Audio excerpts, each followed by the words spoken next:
Hello' মাই dear friends, মই প্ৰথমটো mini ব্লগলৈ আপোনালোকক স্বাগতম জনাইছোঁ। তো এয়া দেখিছে নহয়, আমি ক'ৰবাত গৈছোঁ।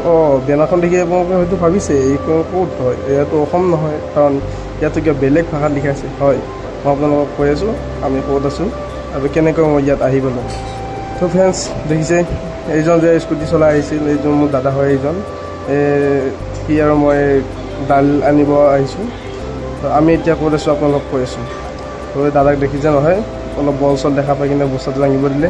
তাৰপিছত এই দোকানীজনক দেখিছে, বগা চাৰ্ট পিন্ধি আছে, এই খুৰাজন গুচি গ'ল।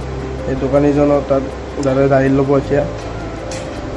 আৰু আমি আহি পালোঁ এতিয়া অন্ধ্ৰপ্ৰদেশ। দাদা আগৰ পৰা আছিল, কিন্তু মই বিহু শেষ কৰি প্ৰথমবাৰৰ বাবে অন্ধ্ৰপ্ৰদেশত আহিছোঁ কামৰ সূত্ৰে। তো ইয়াত দাড়ি লৈ আছে দাদাই। তো দেখিলে আমাৰ বস্তুখিনি লোৱা হৈ গ'ল। তো মই প্ৰথমটো যিহেতু মিনি ব্লগ আপোনালোকক ইমানো আমোদ দিব পৰা নাই জানো, মই ইমানো ভালকৈ ব্লগ বনাব জনা হোৱা নাই। তো এই চেষ্টা কৰিছোঁ, তো চাই থাকক। তো ইয়াৰ দাদাৰ স্কুটিখন আৰু মই আহিলোঁ। তো দাদাই এতিয়া মোক কৈছে যে এইখিনি ধৰ, কৈছোঁ মই গাড়ীখন লৈ যাওঁ। তো ইয়াত দেখিছে নহয় মোৰ আমাৰতো, কাৰণ ইয়াত মহৰ উৎপাতটো অলপ আছেই বাৰু, ৰাতি নহা নাই হয়, কিন্তু অসমতকৈ অলপ কম পাইছোঁ।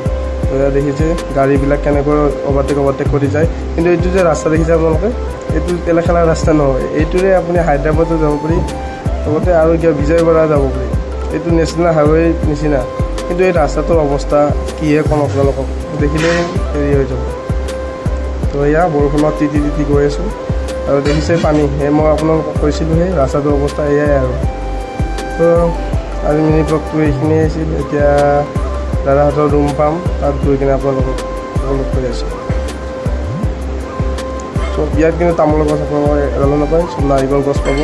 সেই চাই থাকক, ইয়াত দেখিছে নহয় তেলেগু ভাত দেখাই আছে, ইয়াত তেলেগুৱে চলে। আৰু এটা বস্তু আছে দেখাই আছোঁ আপোনালোকক, এই ৰাম মন্দিৰৰ বেনাৰখন চাওক। এইপিনেদি আহিলে আমাৰ ৰুমটো পাই যাব। তো এয়া আমাৰ ৰুম পাই গ'লোঁ। তো আজি মিনি ব্লগটো এইখিনি আছিলে। যদি ভাল লাগিলে চাই লাইক কৰিব, আৰু নতুনকৈ আহিছে যদি মোৰ চেনেল ছাবস্ক্ৰাইব কৰিব। ধন্যবাদ। জয় আই অসম।